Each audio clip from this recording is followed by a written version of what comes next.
around, you'll have plenty of me to kick me around because I'm used to taking a beating and come back after a licking, ticking. I'm staying, I'm improving, I'm not moving. I am here to organize and mobilize the opposition. I will not flee in flight. So if you happen to be a Republican and you're not happy that I was the standard bearer, tough noogies. They had a chance to take me out in a primary and nobody stood up. So don't complain at the end when your choice was Beavis or Butthead on the Democratic side. I'll stand as a man of honor with a group of people like yourselves who are men and women of honor. But one thing I learned conclusively, we must pave a way for a new generation. The Democrats are so far ahead of us in that regard. So we can't just act young. We can't do TikTok. I know what you thought TikTok is. You know. I thought 3 years ago it was a red Chinese plot to take over America. Right, his heart not of it. We have to actually aggressively bring these young people along. And they're going to make mistakes. And they're going to disappoint us. And at times, you're going to say, why did we even bother? How many times have you said that? I've said that with my 3 sons. I know many of you have said that with your children and grandchildren. They've disappointed you many times. But if we don't do what the Democrats have done, we're going to have a one-party state, a one-party city. And let's face it, soon for us, it's going to be ashes to ashes, dust to dust. Except for Phil Orenstein. He'll somehow survive it all. You're like a cockroach, you know, they could drop the atom bomb. Phil Orenstein will still be alive. But for the rest of us, his wife's like, no. Exactly. We will have done our time. Hopefully, we will leave a legacy of serving others, because that's what we are. We are selfless servants, not self-serving servants for ourselves. So thank you for having me here tonight at your annual event. I don't know if you call it a holiday event, Christmas event, you know, I get so confused. Christmas, Hanukkah event, and honoring, more importantly, my wife, Nancy, who has been the best thing that has ever happened to me in my entire life. You know, my 2 parents, blue-collar working class, Francesca and Chester, no longer here.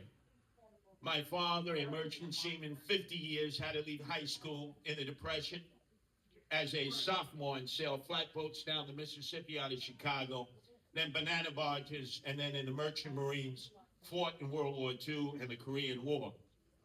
And always was out at sea. 8 months of a year, 4 months he'd be home with us. But both my parents taught me values as they did both my sisters.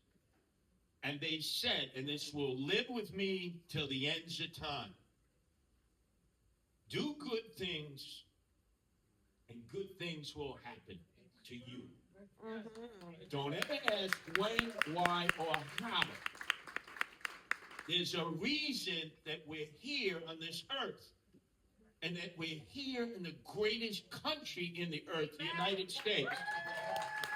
Because we could be in other places where people suffer. And they don't have free speech, and they don't have rights, and they can't organize, and they can't question authority.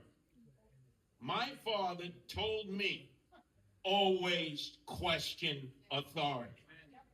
Always. Even if the authority is in your own party, your own ideology, your own belief. Always question authority.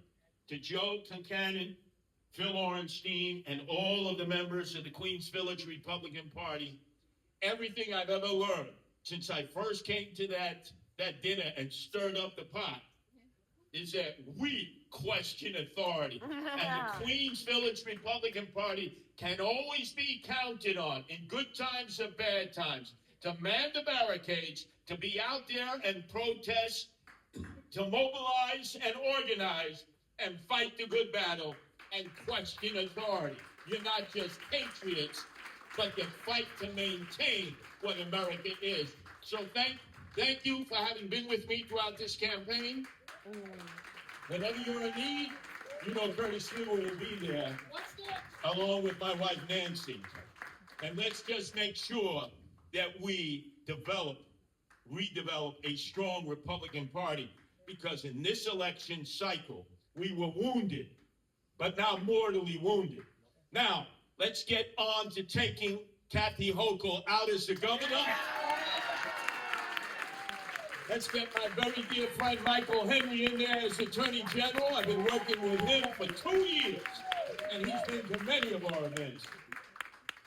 And restore common sense to the running of our state, patriotic values, public safety, quality of life, so that people will not fear that immediately they have to give up their life here in New York State. Many of you were birthed here. Like me, you'll die here. You want to be buried here. We're lifers. We just have to encourage other New Yorkers. Better times are coming. And the people who are going to bring you the better times are the Republicans. As long as they're not fair-weather friends, as long as they hold the line and they represent the principles that our party stands for. Thank you again for having me here tonight. Thank you for allowing me, the Charlie Kirk, and a new generation to connect with the older generation of the Queens Village Republican Party. It doesn't get any better than that. Thank you. If I can make it there, I'm gonna make it anywhere. It's up to you, New York, New York.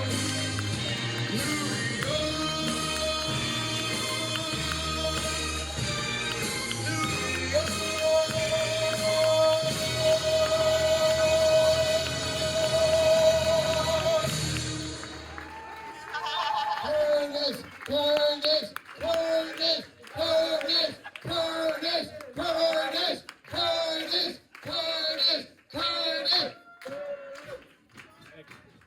Curtis just whispered that he's running for governor next year, so no. Let's give him a little bit of break. How about that, everybody? Curtis Sliwa should have been our freaking mayor. Will always be the people's mayor. And thank you so much, Curtis, for taking time out of your busy schedule to be here with us. The Queens Village Republican Party, he called us, not the club. But I like that. We should change the name to the party because we like the party. Well,